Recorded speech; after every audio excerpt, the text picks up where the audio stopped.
कराची में गुज़िश्ता 15 रोज़ के दौरान 2 अफसोसनाक और दिल खराश वाक़यात सामने आए, जिसमें कमसिन बच्चों के कातिल उनके वालिदैन ही निकले। एक वाक़या 31 जुलाई को पेश आया साहिल समंदर पर, जहां आलम नामी वालिद ने अपने 2 बच्चों समेत समंदर में छलांग लगाकर खुदकुशी कर ली।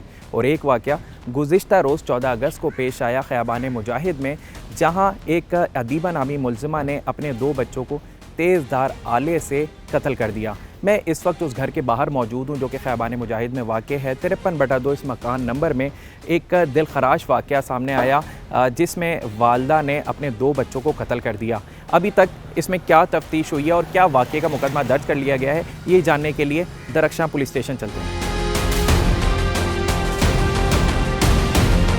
हमारे साथ SHO दरख्शां मौजूद हैं, उन्हीं से जानते हैं। सर, ये बताइएगा क्या वाक़या था ये और क्या मुहरक़ात अभी तक सामने है इस अफसोसनाक वाक़े?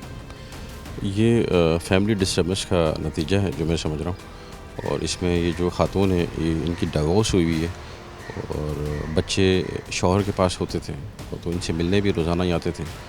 अब ये किसी स्टेट ऑफ माइंड के अंदर इन्होंने ये अमल किया है और उसकी फिर छानबीन जारी, इसको कर रहे हैं, मालूमात ले रहे हैं मज़ीद फ़र्दर।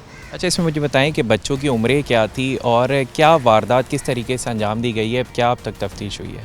एक जो बड़ा बेटा था उसकी उम्र 7-8 साल के करीब है और उसका ज़रार नाम था। और जो बेटी है वो 3.5-4 साल, 4.5 साल की बेटी है, उसका नाम समीहा है। ये परसों जो है ये बच्चों को जो है स्कूल से जो है इसकी वालदा और नानी जो है ना वो लेके घर आ गई थी और इसके वालिद को भी पता था कि बच्चों को लेके वो घर चले गए, उन्होंने भी इजाज़त दी थी और ये घर पर ही थे बच्चे। तो ये कल 14 अगस्त को दोपहर में ये वाक़या 2 बजे के करीब ये पेश आया। ख़ातून ने बच्चों को इनको स्लॉटर करने के बाद जो वीडियो कॉल पे एक्स हस्बैंड को भी दिखाया और अपनी फ़ैमिली में भी मुख्तलिफ़ जगहों पे मैसेजेस किए, उनके मोबाइल से कुछ चीज़ें ऐसी सामने आई हैं। तो ये बज़ाहिर ऐसा लगता है कि ये इन्होंने किसी एक्सट्रीम पोजीशन पे जाके ये अमल किया और ये शायद फैमिली डिस्टर्बेंस का नतीजा हो। अच्छा, इसमें क्योंकि दिलखराश वाक़या था, क्या जो मुल्ज़िमा है उन्होंने कोई नशावर अद्वियात या बच्चों को इस तरह की अद्वियात दी थी? क्योंकि इतना आसान नहीं है इंसानी जान को इस तरीके से, वो भी इतने कमसिन बच्चों को इस तरीके से मार देना। तो कोई इस तरह के कोई शवाहिद हासिल हुए हैं और किस तरीके से ये अमल उन्होंने किया है, क्या बताया मुल्ज़िमा ने? मुल्ज़िमा ने खैर ऐसा कोई डिस्क्लोजर नहीं दिया और इसमें मेडिकल तो इनका जो पोस्टमार्टम वगैरह सारा हो चुका है, उसमें कोई अगर चीज़ सामने आएगी तो मेडिकल रिपोर्ट पे सामने आ जाएगी। जो मुल्ज़िमा ने बतलाया उसने यही बतलाया कि उसने पहले बड़े बेटे को फिर उसके बाद छोटी बेटी को वॉशरूम में ले जाके स्लॉटर किया।